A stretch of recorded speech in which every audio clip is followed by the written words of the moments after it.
ஆண்டுகளில் தேவன் என்ன செஞ்சார்னா அமைதியாக இருந்தார். இந்த 400 ஆண்டுகளில் மனிதர்கள் அவர்கள் போக்கிலே வாழட்டும் என்று விட்டுவிட்டார். 400 ஆண்டுகளில் தேவன் மனிதர்களை தெரிந்து கொள்வதற்கும் மனிதர்களை பயன்படுத்துவதற்கும் அவர் யாரும் என்ன செய்யற சூஸ் பண்ணாமல் விட்டுட்டார். 400 ஆண்டுகளின் முடிவுல தான் தேவன் முதலாவதாக என்ன செய்கிறார்னா தன்னை வெளிப்படுத்தும்படி சகரியாட்ட வருகிறார். சகரியாட்ட வந்து தன்னை வெளிப்படுத்தி யோவான் ஞானகனை குறித்து பேசுகிறார். அதற்கப்புறம் தான் தேவன் என்ன செய்கிறார்னா மரியாள்கிட்ட போகிறார், யோசேப்பிட்ட போகிறார். இதெல்லாம் அதுக்கப்புறம் என்ன செய்யும் நடக்கும். இந்த 400 ஆண்டுகள் கழித்து தேவனுடைய வார்த்தையை உரைத்த முதல் தீர்க்கதரிசி யாருன்னு பார்த்தீங்கன்னா யோவான் ஞானகன். மல்கியாவுக்கு அப்புறம் வந்த ஒரே தீர்க்கதரிசி யோவான் ஞானகன் அப்படின்னு நமக்கு வேத சரித்திரங்கள் சொல்கிறது. அப்போ தேவ பிள்ளைகளாகிய நாம் இந்த மல்கியாவின் புஸ்தகத்தை கண்டிப்பாக நம்ம நிதானிக்கணும். மல்கியா என்ற பேருக்கு வந்து தேவனுடைய தூதன் அப்படின்னு சொல்லி அர்த்தம். மல்கியா இயேசு பிறப்பதற்கு முன்பாக கிமுல 450 430 வரைக்கும் வாழ்ந்தார். 450 430 வரைக்கும். கிமு என்பது என்ன செய்யும், மேலிருந்து கீழே இறங்கும். கிபின்றது கீழிருந்து என்ன செய்யும், மேலே ஏறும். இதெல்லாம் வரலாறுல நமக்கு படிச்சிருப்போம். அப்போ 20 ஆண்டுகள் தேவனுடைய ஊழியத்தை செய்தவர் தான் இந்த மல்கியா. இந்த மல்கியாவுடைய புஸ்தகத்தில் தேவன் பல விஷயங்களை நமக்கு சொல்லியிருக்கிறார். இன்னும் உங்களுக்கு புரியணும்னா இந்த மல்கியா நெகேமியாவின் காலத்தில் வாழ்ந்தவர். வேதத்தில் பார்த்தீங்கன்னா எஸ்ரா நெகேமியான்லாம் புஸ்தகம் இருக்கும் எஸ்தருக்கு முன்னாடி. இந்த எஸ்ரா நெகேமியா புஸ்தகங்கள்லாம் ஒரே காலகட்டங்களில் வாழ்ந்த பரிசுத்தவான்களால் எழுதப்பட்டது. இந்த நாம சொல்ற இந்த மல்கியாவும் அவர்கள் காலத்தில் வாழ்ந்த பரிசுத்தவான். ஆனால் மல்கியாவை பற்றி நான் உங்களுக்கு ஷார்ட்டா சில விஷயங்களை சொல்லியிருக்கிறேன், அதை நீங்கள் புரிஞ்சுக்கோங்க. இப்போ இந்த மல்கியாவுக்கு வாங்க. அதில் 1ஆம் அதிகாரத்தில் ஆண்டவருடைய வார்த்தை 1வது வசனத்தில் போட்டிருக்குது. 2ஆம் வசனம் போட்டிருக்கதை நம்ம வாசிக்க போகிறோம். 2ஆம் வசனத்தை வாசிங்க.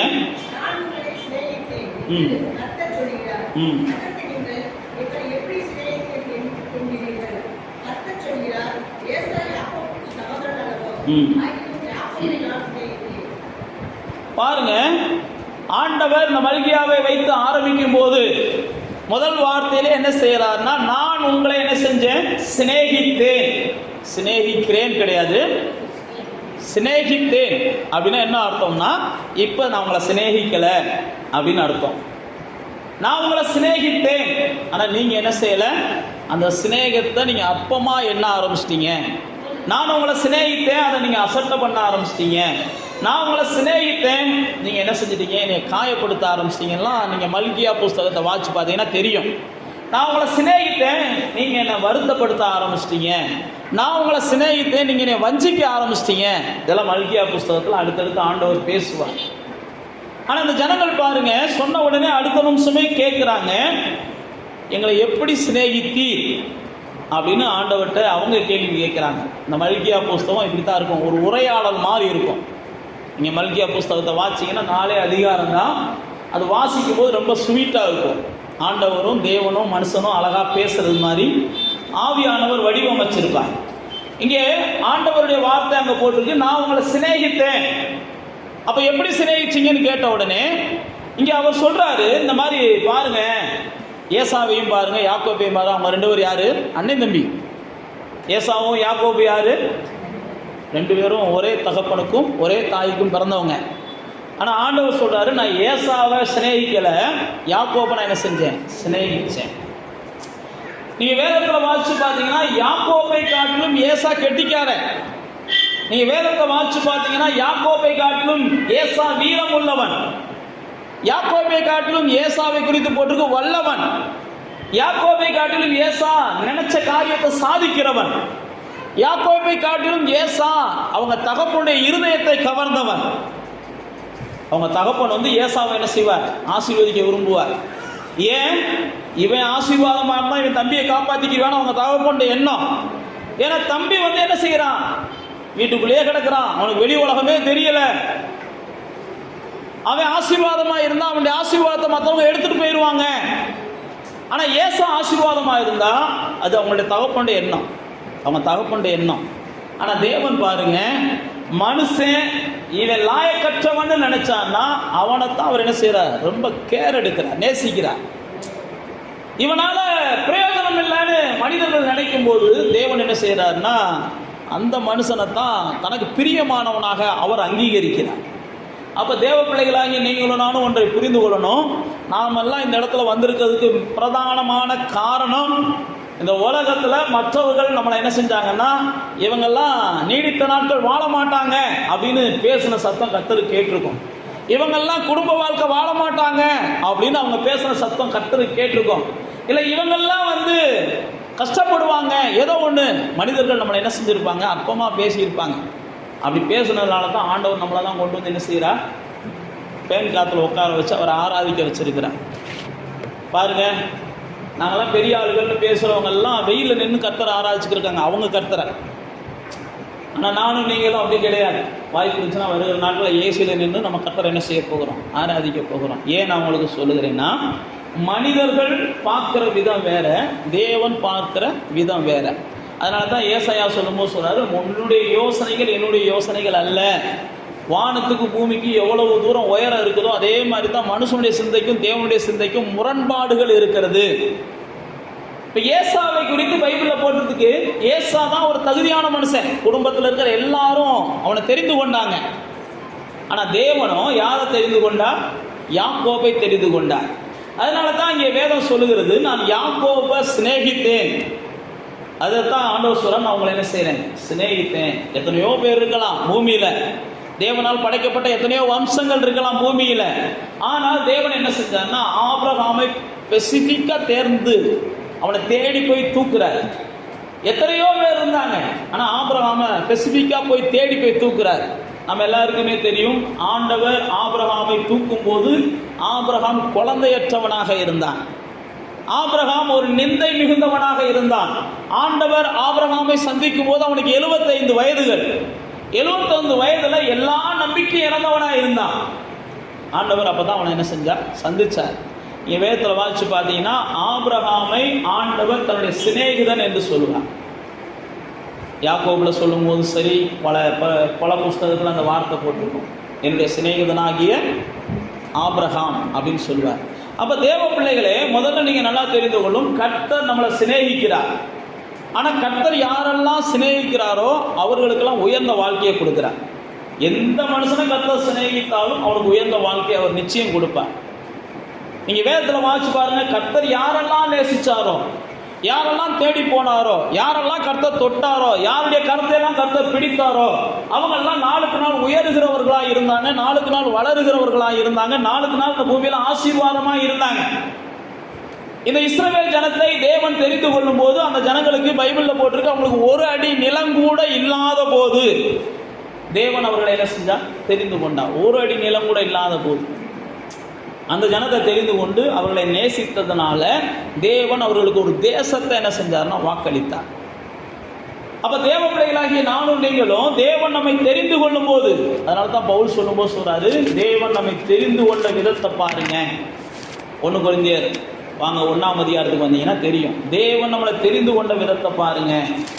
நாம யாருமே ஞானிகள் அல்ல, நம்மள அநேகர் வல்லவர்கள் அல்ல, நாம் அநேகரில் பெரிய காரியக்காரங்கள்லாம் கிடையாது. 1 கொரிந்தியர் வாங்க 1ஆம் அதிகாரத்துக்கு வந்தீங்கன்னா, தேவன் நம்மை தெரிந்து கொண்ட விதத்தை பாருங்கள் அப்படின்னு சொல்லி 1:26 அவர் ஆரம்பிக்கிறார். 1:26 ஆரம்பிக்கும் போது அங்கே போட்டிருக்கிறாரு, அழைப்பை பாருங்கள், மாம்சத்தின்படி ஞானிகள் அநேகர் இல்லை, வல்லவர்கள் அநேகர் இல்லை, பிரபுக்கள் அநேகர் இல்லை. ஞானிகளை வெட்கப்படுத்தும்படி தேவன் உலகத்தில் பைத்தியமானவைகளை தெரிந்து கொண்டார். பலமுள்ளவைகளை வெட்கப்படுத்தும்படி தேவன் உலகத்தில் பலவீனமானவைகளை தெரிந்து கொண்டார். உள்ளவைகளை அவமாக்கும்படி உலகத்தில் இழிவானவைகளையும் அற்பமாய் எண்ணப்பட்டவைகளையும் இல்லாதவைகளையும் தேவன் தெரிந்து கொண்டார். வேதம் தெளிவாக போட்டிருக்கு, தேவன் யாரை தான் தெரிந்து கொண்டார், இப்படிப்பட்டவங்களை தான் தெரிந்து கொண்டார். அதனால தான் வேதத்தில் பார்த்தீங்கன்னா இயேசுவை குறித்து அவர்கள் பேசும்போது இவர் பாவிகளுடைய சிநேகிதர் அப்படின்னு மற்றவங்க பேசினாங்க. ஏன்னா அந்த உலகத்தில் யாராவது ஒதுக்கப்பட்டு இருக்கிறாங்கன்னா அவங்கள தேடி இயேசு என்ன செய்வார், போவார். யாராவது புறக்கணிக்கப்பட்டிருக்கிறாங்கன்னா அவங்கள தேடி இயேசு போவார். யாராவது மற்றவங்களால அற்பமாக பேசப்படுறாங்கன்னா அவங்கள தேடி இயேசு போவார். இங்கே வேதத்தில் இயேசு வாழ்ந்த நாட்களில் பாருங்க, சமாரியா ஸ்திரீட்ட இயேசு போகும்போது உலகத்தின் ஜனங்கள் ஏற்றுக்கொள்ளவில்லை. இயேசு சகேயு வீட்டுக்கு போனார், உலகத்தின் ஜனங்கள் ஏற்றுக்கொள்ளவில்லை. இயேசுவை குறித்து நீங்க வேதத்தில் வாசிச்சு பார்த்தீங்கன்னா, அந்த உலகத்தின் ஜனங்கள் மற்றவங்க பார்வைக்கு இயேசு என்ன செஞ்சாரு? ஏதோ ஆகாதவரை போல இருந்தார். ஏன்னா அவர் தேடி போனதெல்லாம் அப்படிப்பட்ட மக்களை தேடி போனார். அதனால தான் இங்கே போட்டிருக்கு, நான் உங்களை என்ன செஞ்சேன்னா சிநேகித்தேன். ஏன் சிநேகித்தேன்னா, இந்த பூமியில் நீங்கள் பலவீனர்களாக இருந்தீங்க, இந்த பூமியில் நீங்கள் பைத்தியக்காரங்களாக இருந்தீங்க, இந்த பூமியில் நீங்கள் இழிவானவர்களாக இருந்தீங்க, இந்த பூமியில் நீங்கள் இல்லாதவர்களாக இருந்தீங்க, லாயக்கற்றவர்களாக நீங்கள் இருந்ததுனால தான் கர்த்தர் உங்களை என்ன செஞ்சா? தெரிந்து கொண்டார். அப்போ நீங்கள் புரிந்து கொள்ளணும், தேவன் நம்மளை தெரிந்து கொண்டதற்கு ஒரே காரணம் அவர் நம்மளை நேசித்ததுனால. நம்மகிட்ட வேற எதையும் பார்க்கலாம் அவர் தெரிந்து கொள்ளலை. ஆனால் இந்த ஜனங்கள் என்ன செஞ்சாங்க? ஆண்டவரே நீ எங்களை தெரிந்து கொண்டேன்னு சொல்றீங்க, இப்போ அங்கே வாங்க மல்கியாவுக்கு வாங்க, என்னை தெரிந்து கொண்டேன்னு சொல்றீங்க, நீங்க எப்படிப்பா என்னை தெரிந்து கொண்டீங்க அப்படின்னு சொல்றாங்க. உடனே ஆண்டவர் சொல்றார், நான் ஏசாவை வெறுத்தேன். ஏசாவை வெறுத்ததுனால 3ஆம் வசனத்தில் போட்டிருக்கிறாரு, அவன் மலைகள் பாலும் அவனுடைய சுதந்திரம் வனாந்திரத்தில் உள்ள வலு சொற்பங்களின் தாவும் ஆகி போச்சு. அப்படின்னா நான் வெறுத்ததுனால அவன் வம்சம் விருத்தி அடையாம போயிருச்சு, அவன் பூமியில ஆசீர்வாதம் இல்லாம போச்சு, அவன் வீட்டில் ஆசீர்வாதம் இல்லாம போச்சு. நான் உங்களை நேசிச்சதுனால உங்களுடைய மலைகள் எல்லாம் பாலும் தேனும் ஓடுகிற தேசத்துக்கு நீங்க சொந்தமா மாறிட்டீங்க, நீங்க ஒரு ஆசீர்வதிக்கப்பட்ட தேசத்துக்கு சொந்தமாக மாறிட்டீங்க. நீங்க உபாகமத்தில் வாசிச்சு பார்த்தீங்கன்னா நீங்க ஒப்பற்ற ஜனமா மாறிட்டீங்க. ஒபாமா வாங்கல, மோசே தன்னுடைய பயணத்தை முடிக்கும் போது இந்த ஜனத்தை பார்த்து பேசுகிறார். உபாகமத்தின் புஸ்தகத்தில் தன்னுடைய ஓட்ட பயணத்தை முடிக்கும் முன்பாக மோசே இந்த ஜனங்களை பார்த்து பேசுகிற சூழ்நிலைகளை பார்க்கிறோம். கர்த்தர் உங்களை நேசிக்கிறார், உங்களை நேசிக்கிறார்னு சொல்லி அந்த மோசே ஜனங்களை பார்த்து பேசும்போது இந்த வார்த்தையை சொல்கிறார். உபாகமத்தின் புஸ்தகம் 33ஆம் அதிகாரத்துக்கு வந்தீங்கன்னா அவர் பல விஷயங்கள் அவர் சொல்லிட்டு வரும்போது இந்த 33ஆம் அதிகாரத்தில் 33ஆவது அதிகாரத்தில் 3ஆம் வசனம், மெய்யாகவே அவர் ஜனங்களை சிநேகிக்கிறார், அவருடைய பரிசுத்தவான்கள் எல்லாரும் உம்முடைய கையில் இருக்கிறார்கள், அவர்கள் உம்முடைய பாதத்தில் விழுந்து உம்முடைய வார்த்தையினாலே போதனை அடைவார்கள் அப்படின்னு சொல்லி மோசே தன்னுடைய பயணத்தை முடிக்கும் போது இந்த ஜனத்துக்கு சொல்றாரு, மெய்யாகவே கர்த்தர் என்ன செய்கிறார்? தம்முடைய ஜனத்தை சிநேகிக்கிறார். நீங்க வேதத்துல அந்த 33ஆம் அதிகாரத்தை வீட்டில் போய் வாசிச்சு பாருங்க. மோசே அந்த இடத்துல 12 கோத்திரங்களையும் ஆசீர்வதிப்பான். 12 கோத்திரங்களையும் ஆசீர்வதிக்கும் போது 12 கோத்திரங்களுக்கும் 12 வகையான ஆசீர்வாதங்களை கொடுப்பான். ரூபன் நீ இப்படி இருப்ப, செவ்லோன் நீ இப்படி இருப்ப, யூதா நீ இப்படி இருப்ப, லேவி நீ இப்படி இருப்பன்னு எல்லாத்தையும் ஆசீர்வதிப்பான். ஆனால் லேவிக்கு மட்டும் ஒரு சிறப்பான ஆசீர்வாதத்தை கொடுப்பான். அந்த 8ஆம் வசனத்தை பார்த்தீங்கன்னா லேவி குறித்து 33ஆம் அதிகாரம் 8ஆம் வசனம்.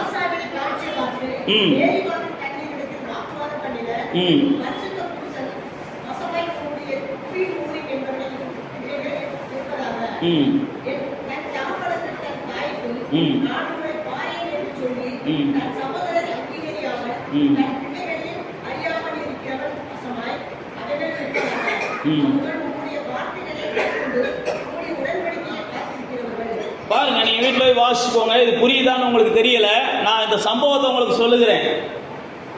தேவனுடைய பிள்ளைகள் வனாந்தரத்தில் இருக்கும்போது என்ன செஞ்சிடறாங்க? தேவனுக்கு சமமாக ஒரு விக்கிரகத்தை உண்டு பண்ணி தேவனை ஆராதிக்க ஆரம்பிச்சிடுறாங்க. மோசே தேவனுடைய வார்த்தையை வாங்குவதற்காக மலைக்கு போயிடுறார், சீனாய் மலைக்கு.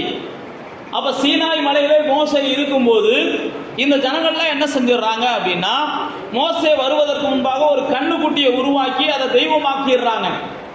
தெய்வமாக்கின உடனே மோசேட்ட தேவன் சொல்றாரு, இந்த ஜனங்கள் என்ன செஞ்சிட்டாங்க? என்னைய மறந்துட்டு கண்ணுக்குட்டியை தெய்வமாக்கிட்டாங்க, நீ அந்த ஜனங்கள்கிட்ட போ அப்படின்னு அனுப்பி விடுறாரு. மோசே அங்க வர்றாரு. வந்த உடனே ஜனங்கள் எல்லாம் அலங்கோலமா கிடக்குறாங்க. புரியுதா உங்களுக்கு? ஒரு கோயில் திருவிழானா எப்படி அலங்கோலமா மக்கள் இருப்பாங்களோ, எல்லா ஊர்லேயுமே கோயில் திருவிழா நடக்கும். அதே மாதிரி தான் அன்றைக்கி மோசையின் காலத்தில் அலங்கோலமாக மக்கள் இருந்திருக்கிறாங்க. அப்படி அலங்கோலமாக இருக்கிற அந்த சூழ்நிலையில் மோசே வந்து பார்த்த உடனே என்ன செய்கிறான்? கோபம் கொள்ளுகிறான். இந்த அலங்கோலமான மக்கள் மத்தியில் தேவனுக்காக நிற்க விரும்புகிறவன்ற யார்? அவங்க மட்டும் தனியாக வாங்கன்னு கூப்பிட்றான். அப்படி வந்தவங்க தான் அந்த லேவி கோத்திரம். மொத்தம் 12 கோத்திரம். பாருங்க, தேவன் உங்களை நேசிக்கிறார். அவர் உங்களை நேசிக்கிறதுனால நான் தான் சொன்ன பாருங்க, உங்களுக்கு சிங்காசனத்தில் உட்கார வைக்கிறது வரைக்கும் அவர் என்ன செய்ய மாட்டார்? உங்களை கைவிட மாட்டார். உங்களை நேசிக்கிறதுனால உங்களை எப்படியாவது உயர்த்தணும், உங்களை நேசிக்கிறதுனால உங்களை உயர்த்தணும் அப்படின்னு நினச்சிக்கிட்டே இருப்பார். ஆனால் நீங்கள் தேவனை நேசிக்க ஆரம்பிச்சிட்டிங்கன்னா அந்த உயர்வு உங்கள் வம்சங்கள் எல்லாம் நிலைக்கணும்னு அவர் என்ன செய்கிறார், விரும்புகிறார். இதைத்தான் இங்கே லேவி நம்ம லேவி கோத்திரத்தில் பார்க்குறோம். தேவன் நேசிக்கிறதுனால உங்களுக்கு உயர்வு கிடைக்குது. ஆனால் நீங்கள் தேவனை நேசிக்க ஆரம்பிச்சிட்டிங்கன்னா உங்கள் உயர்வு உங்கள் வம்சங்களுக்கெல்லாம் கிடைக்க ஆரம்பிச்சிடும். அதுக்கப்புறம் நிலையான சிங்காசனம், நிலையான ஆசீர்வாதம். ஏதோ 2 தலைமுறை நல்லா இருந்துச்சு, 3ஆவது தலைமுறை நொடிஞ்சு போச்சுதான் நம்ம தலைமுறைகள் இருக்காது. முதல் தலைமுறையை காட்டிலும் 2ஆவது தலைமுறை இன்னும் ஆசீர்வாதமா இருக்கும், 3ஆவது தலைமுறை இன்னும் ஆசீர்வாதமா இருக்கும், 4ஆவது தலைமுறை இன்னும் ஆசீர்வாதமா இருக்கும். எதனால? நான் மறுபடியும் சொல்லுகிறேன், நீங்க கர்த்தரை சிநேகித்தால். இப்ப பாருங்க, லேவி கர்த்தரை சிநேகிக்கிறான், கர்த்தருக்காக வந்து நிக்கிறான். இதைத்தான் இங்கே மோசே சொல்லுகிறான், நீ கர்த்தருக்காக நின்று உன் சகோதரன் என்றும் பாராமல், சகோதரி என்றும் பாராமல், தகப்பன் என்றும் பாராமல் அன்னைக்கு என்ன செஞ்ச? கர்த்தருக்காக உன் அன்பை வெளிப்படுத்தின. அப்ப தேவ பிள்ளைகளே, கர்த்தர் உங்களை நேசிக்கிறார். ஆனா நீங்க நேசிக்கிறதா அவர் வெளிப்படுத்தணும்னு அவர் எதிர்பார்க்கல. அப்ப நாங்க எப்படி உங்களை நேசிக்கிறத வெளிப்படுத்த முடியும்? பாருங்க, நீங்க அடுத்து இந்த மல்கியாவில் வாசிச்சு பார்த்தீங்கன்னா, அவர் உங்களை நேசிக்கிறதுனால உங்களுக்கு எல்லாத்தையும் பெஸ்டா செய்யறார். எதை செஞ்சாலும் பெஸ்டா செய்வார். நீங்க நல்லா தெரிந்து கொள்ளுங்க. உங்களுக்கு ஆண்டவர் ஒரு குழந்தைய கொடுத்துருக்கிறாரா?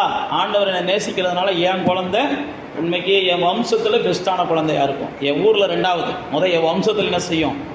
அதுதான் பெஸ்ட்டான குழந்தையா இருக்கும். அதுக்கடுத்து என் ஊருக்கு வருவோம். என் வம்சத்தில் பெஸ்ட்டான குழந்தைய ஆண்டவர் என்னை நேசிக்கிறதுனால என்ன செய்யறார்? கொடுக்கிறார்.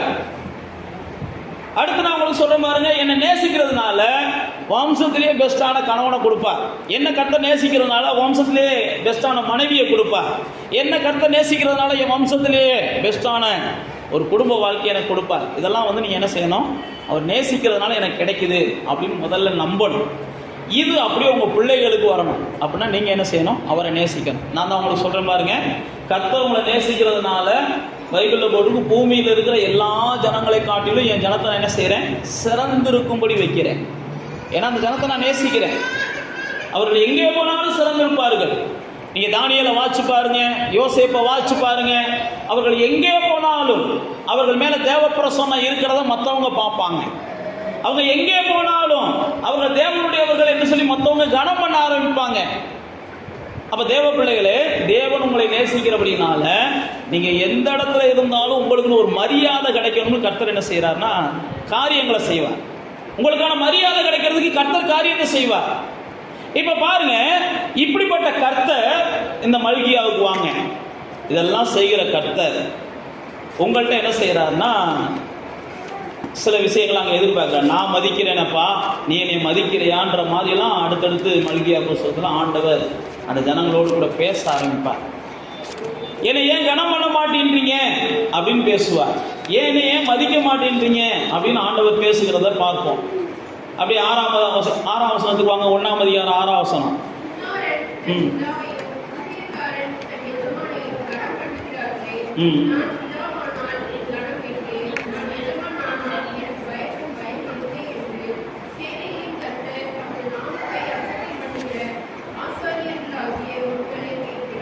இங்க போதும். இங்க பாருங்க, தேவன் உங்களை நேசிக்கிறார். அதனால உங்களுக்கு இருக்கிறதுக்கே பெஸ்டானதை செய்யறார். ஆனா நீங்க தேவனை நேசிக்கிறதா இருந்தா நீங்களே என்ன செய்யணும்? தேவனுக்காக ஒரு முதன்மையான ஸ்தானத்தை கொடுக்கணும். அதுதான் இங்க பேசி வர்றாரு. நீங்க முதன்மையான ஸ்தானத்தை தேவனுக்கு கொடுக்கணும். உங்க வாழ்க்கையில எல்லாவற்றிலும் முதன்மையா யாரைத்தான் நிப்பாட்டணும்? தேவனைத்தான் நிப்பாட்டணும். அதுதான் அவங்க கேட்கிறாரு, நான் உங்களுக்கு பிதாவான என் கனம் எங்க? நான் உன்னை நேசிக்கலன்னு சொல்றேன், அல்லது நான் தான் உனக்கு தேவன்னு சொல்றேன், ஆனா நீ என்ன செய்யல? கனம் பண்ணல. நீங்க அடுத்து கீழே வாசிச்சு பார்த்தீங்கன்னா, அசுத்தமானதை நீ கொண்டு வர்ற, என்னை கனம் பண்ணாம. அடுத்து நீங்க பாத்தீங்கன்னா 8ஆம் வசனத்துல போட்டிருப்பாரு, ஊனமானதை எனக்கு நீ கொண்டு வருவ, கனம் பண்ணாதனால. நான் உனக்கு நல்லதை கொடுக்குறேன், நீ எனக்கு என்ன செய்யற? இந்த மாதிரி உனக்கு வீணானதெல்லாம் எனக்கு கொண்டு வந்து கொடுக்குற. அதாவது எனக்கு பொழுது போகல அப்படின்னா ஆலயத்துக்கு வர்ற, என்கிட்ட பணம் நிறைய இருந்துச்சுன்னா ஆலயத்துக்கு ஏதாவது கொடுப்போம்னு உனக்கு என்ன வருது? எல்லாமே பார்த்தேன்னா வீணானது. ஆனா நான் உனக்கு என்ன செய்யறேன்? பெஸ்டானதை கொடுக்குறேன். இன்னைக்கு ஒரு பத்திரிக்கை வந்துச்சுன்னா நமக்கு ஆலயத்துக்கு வர்றதா பத்திரிக்கை போறதான்னா முதல் பத்திரிக்கைக்கு தான் போறதுக்கு மனசு போகுது. ஆனா ஆண்டவர் அப்படிலாம் கிடையாது. ஆண்டவர் பைபிள்ல போட்டிருக்கு, இரவும் பகலும் என்ன செய்யறார்? நமக்கு தான் முக்கியத்துவம் கொடுத்துக்கிட்டு இருக்கிறார். அதனால தான் அந்த ஜனங்களை பார்த்து சொல்றாரு, நான் உங்களை சிநேகிக்கிறேன், அதனால தான் நான் உங்களுக்கு ஒரு முக்கியத்துவம் கொடுக்குறேன். ஆனால் நீங்க என்னடா என்னை சிநேகிக்காம நான் சிநேகிப்பதையும் நீங்கள் அசட்டை பண்ணி ஊனமானதையும் ஆகாததையும் இல்லாததையும் நீங்கள் கீழே போய் வாட்சி பார்த்தீங்கன்னா தெரியும். வீட்டில் போய் வாட்சி பாருங்க, மல்கியா புஸ்தகத்தை இந்த வாரத்தில் கண்டிப்பாக நீங்கள் வாட்சி பாருங்க. இப்படிலாம் நீங்கள் செய்றீங்க அப்படின்னு சொல்லிட்டு தான் அந்த 11ஆம் வசனத்தில் சொல்றாரு, நான் மகத்துவமான ராஜா. 11ஆம் வசனம், சூரியன் உதிக்கிற திசை தொடங்கி அது அஸ்தமிக்கிற திசை வரைக்கும் மகத்துவமா இருக்கும். எல்லா இடங்களிலும் என் நாமத்துக்கு தூபமும் சுத்தமான காணிக்கையும் செலுத்தப்படும். என் நாம ஜாதிகளுக்குள்ளே மகத்துவமா இருக்கும் என்று சேனைகளின் கர்த்தர் சொல்கிறார். இப்படிப்பட்ட எனக்கு நீங்க என்ன செய்றீங்க? பரிசுத்த குலைச்சலாக்குறீங்க. அந்த 12ஆம் சொல்லுவார் பாருங்க, பூமி எல்லாம் என்ன மதிக்குது, ஆனா ஏன் ஜனம் என்ன செய்ய மாட்டேங்குது? மதிக்க மாட்டேங்குது. பூமி எல்லாம் எனக்கு ஒரு முக்கியத்துவம் கொடுக்க விரும்புது, ஆனா ஏன் ஜனம், நான் நேசிக்கிற ஜனம் என்னை அற்பமா நினைக்குது அப்படின்னு சொல்லி அந்த தொடர்ந்து அந்த அதிகாரங்கள் அவர் பேசி கொண்டிருக்கிறதை பார்க்கிறோம். அது பார்த்தீங்கன்னா 9ஆம் வசனத்தில் சொல்லும்போது சொல்லுவாரு, உங்களுக்கு யாருக்கு நான் என்ன செய்றேன்? கூலியை கொடுக்குறேன். 9-10 வசனத்தில் வச்சு பார்த்தீங்கன்னா, உங்களுக்கு ஒருத்தனுக்கு நான் ஓசியால வேலை வாங்குறது இல்லை. நீ 1 மணி நேரம் தேவ சமூகத்துக்கு வந்தேன்னா அந்த 1 மணி நேரத்துக்கு என்ன செய்றேன்? வேண்டிய கூலியை கொடுக்குறேன். நீ 1 மணி நேரம் வேதத்தை வாச்சினா அந்த வேதத்தை வாச்ச வேண்டிய ஆசீர்வாதத்தை கொடுக்கிறார். நீங்க தேவனுடைய சமூகத்தில் வருகிற எல்லாத்துக்கும் தேவன் பலன் தருகிறார். தேவன் எந்த மனுஷனையும் சும்மாலாம் உட்கார வைக்கிறது இல்லை. பைபிளில் போட்டிருக்கு, நான் எவ்வாறையும் என்ன செய்யல, ஆராதனை செய்ய வீணா வாங்கலாம் நான் சொல்லல. அவங்களுக்கு அதிசயம் செய்யறதுக்கு தான் அவங்களை என்ன செய்றேன்? ஆராதிக்க சொல்றேன். இந்த இடத்துல சொல்வார், உனக்கு கூலியை தந்துடுறேன், எல்லாம் தர்றேன், ஆனாலும் என்ன செய்யறேன்? இப்படிலாம் செய்யற, எனக்கு உன் பேர்ல என்ன செய்யல, பிரியம் இல்லை அப்படின்னு அந்த 1ஆம் அதிகாரத்தில் அவர் தொடர்ந்து பேசுகிறதை பார்க்கிறோம். தொடர்ந்து அவங்க பேசுகிறதை பார்க்கிறோம். இப்போ நீங்க பாருங்க, 2ஆம் அதிகாரத்துக்கு வாங்க. இது முதல் அதிகாரம். நான் ஏற்கனவே சொன்னேன் பாருங்க, அந்த 14ஆம் வசனத்தை முடிக்கும் போது, தன் மந்தையில கடா இருக்கையில கெட்டு போனதை ஆண்டவருக்கு நேர்ந்து கொண்டு பலியிடுகிற கபடஸ்தன் சபிக்கப்பட்டவன் அப்படின்னு அங்க சொல்றார். நான் தான் சொன்னதான், ஆண்டவருக்கு நம்ம எவ்வளவு முக்கியத்துவம் கொடுக்கிறோம்ன்றது ஆண்டவர் பார்க்கிறார். நம்ம ஆண்டவருக்கு முக்கியத்துவம் கொடுக்காம இருக்கும்போது நமக்கு என்ன செஞ்சிருதுன்னா, வர வேண்டிய ஆசீர்வாதம் நமக்கு சாபமா வந்து சேருது. நீங்க வேற ஒண்ணுமே செய்ய வேண்டாம். ஆண்டவர் உங்களுக்கு கொடுக்குற முக்கியத்துவத்தை நீங்க உணரல, ஆண்டவர் உங்களுக்கு கொடுக்குற முக்கியத்துவத்துக்கு நீங்க மதிப்பு கொடுக்கல. ஏன்னா வேதம் சொல்கிறது, முதல்ல நீங்க அவரை தெரிந்து கொள்ளலாம், அவர் தான் உங்களை தெரிந்து கொண்டார். முதல்ல நீங்க அவரை நேசிக்கலாம், அவர் தான் உங்களை நேசித்தார். முதல்ல நீங்க அவரை பார்க்கலாம், அவர் தான் உங்களை பார்த்தார். முதல்ல நீங்க அவருக்கு கொடுக்கலாம், அவர் தான் உங்களுக்கு எல்லாத்தையும் கொடுக்கிறார். அதான் தாவீது சொல்றான், எல்லாம் நீங்க தான் கொடுத்தீங்க. அதைத்தான் யோபு சொல்றான், நீங்க தான் எல்லாம் கொடுத்தீங்க, எல்லாம் அவர் தான் கொடுக்கிறார். உங்க கையில வாங்கி உங்களுக்காக நாங்க கொடுக்குறோம் ஆண்டவரேன்றான் தாவீது. அதனால தான் இங்க போட்டிருக்காரு, எல்லாமே நான் கொடுக்குறேன், எல்லாமே நான் செய்யறேன். ஆனா என்கிட்ட நீங்க என்ன செய்யறீங்க? உங்கள்கிட்ட நல்ல சூழ்நிலைகள் இருக்கும் போதெல்லாம், சந்தோஷமா இருக்கும்போது சங்கீதம் பாடணும், பைபிளில் போட்டிருக்கு. துன்பமா இருக்கும்போது நீங்க என்ன செய்யுங்க? ஜெபம் பண்ணுங்கன்னு பைபிளில் போட்டிருக்கு. சந்தோஷமா இருக்கும்போது எத்தனை பேர் நம்ம சங்கீதம் பாடுறோம் அப்படின்னு யோசிச்சு பார்க்கணும். அப்படின்னா சங்கீதம் பாடுறதுனா என்ன? ஆண்டவருக்கு துதி சொல்றது. ஆண்டவரே என்னை சந்தோஷமா வச்சிருக்கிறீங்களே. சந்தோஷமா இருக்கும்போது ஆண்டவரே நினைக்க மாட்டோம்னு சொல்லுகிற ஆட்கள் தான் சாபத்துக்குரியவங்களாம் மாறிடுறாங்க. துன்பம் வரும்போது மட்டும்தான் ஆண்டவரே அப்படின்னு தேடுறவங்களுக்கு தான் ஆண்டவர் என்ன செய்கிறார்? சில நேரத்தில் செவி கொடுக்க மாட்டேன்றார். இதெல்லாம் வேதத்தில் நீங்கள் வாசிச்சு பார்த்தீங்கன்னா தெரியும். இப்போ மல்கியா 2ஆம் அதிகாரத்துக்கு வந்த உடனே ஆண்டவர் என்ன செய்யணும்? ஊழியக்காரங்களை பற்றி பேசுகிறார். 2ஆம் அதிகாரத்தில் ஊழியக்காரங்களை பற்றி அவர் அங்கே பேசுகிறத பார்க்கிறோம். ஆசாரியர்களுக்கு சாபம் வருது. 2ஆம் வசனம் போட்டிருக்கு பாருங்க, நீங்கள் கேளாமலும் என் நாமத்துக்கு மகிமை செலுத்தாமல் இருக்கும்படி இதை சிந்தியாமல் இருந்தால் நான் உங்களுக்குள்ளே சாபத்தை அனுப்பி உங்கள் ஆசீர்வாதங்களையும் நான் என்ன செய்வேன்? சாபமாக்குவேன். அதனால சிந்தியாமல் போனபடினால சபிச்சேன். இங்க சொல்றாரு ஆசாரியனை குறித்த வார்த்தை. அப்படின்னா என்னன்னா, நீங்களும் நானும் என்ன செய்யணும்னா, சொல்லப்படுகிற வார்த்தைகளை சிந்திக்கணும், சொல்லப்படுகிற வார்த்தைகளை கவனிக்கணும், சொல்லப்படுகிற வார்த்தைகளுக்கு முக்கியத்துவம் கொடுக்கணும். இந்த வாரத்தில் ஆண்டவர் உங்கள்கிட்ட இந்த மாதிரி சில வார்த்தைகளை பேசுகிறாருன்னா அது ஏதோ உங்கள் நன்மைக்காக பேசுகிறார். நீங்கள் சில காரியங்களை மாற்றணுன்றதுக்காக பேசுகிறார், சில காரியங்களில் திருந்தணுன்றதுக்காக பேசுகிறார், சில காரியங்களில் நீங்கள் என்ன செய்யணும், உங்கள் வாழ்க்கையில் பெற்றுக்கொள்ளணுன்றதுக்காக பேசுகிறார். தேவன் எந்த மனுஷனையும் குற்றப்படுத்துவதற்காக பேசல. அவன் தன் குற்றங்களை உணர்ந்து என்ன செய்யணும்? தன்னை மாற்றிக்கொண்டு தேவனிடத்திலிருந்து ஆசீர்வாதத்தை பெறணும். அவனுடைய சாபங்கள் மாறணும். இதுக்காக தான் அந்த வார்த்தைகளை எழுதப்பட்டிருக்குது. இங்கே ஆசாரியர்களுக்கு சொல்லும்போது அதுதான் சொல்றாரு. ஆசாரியர்களுக்கு சொல்லும்போது இந்த இடத்துல சொல்றாரு, 6வது வசனம் 8வது வசனத்தை பார்த்தீங்கன்னா, சத்திய வேதம் வாயில் என்ன செய்யணும்? இருக்கணும். உங்ககிட்ட அநியாயம் காணப்படக்கூடாது. நீ என்ன செய்யணும்? யதார்த்தமா சஞ்சரிக்கணும் அப்படின்னு சொல்லி தொடர்ந்து அவர் பேசிட்டு, உங்ககிட்ட ஜனங்கள் என்ன செய்வாங்க?